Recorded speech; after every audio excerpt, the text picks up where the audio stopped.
Ang ingay mo naman. Ikaw pala yung laging maingay sa gabi, ah. Nagulat ka dito, pati. Kala ko nga, kinulong mo siya. Sabi ko, pakawalan mo at kawawa naman. Nagulat siya. Oh.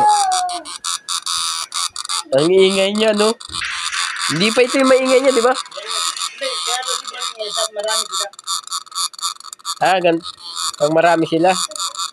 Ah, kaya pala siya naingay. Marami sila. Alam niyo ba kung ano yan sa inyo? Oh. Okay, pakawala na natin siya. Kawawa naman. Di pa. Ayun, pumasok pa rin. O sige, diyan ka pa rin. Pumasok pa rin siya.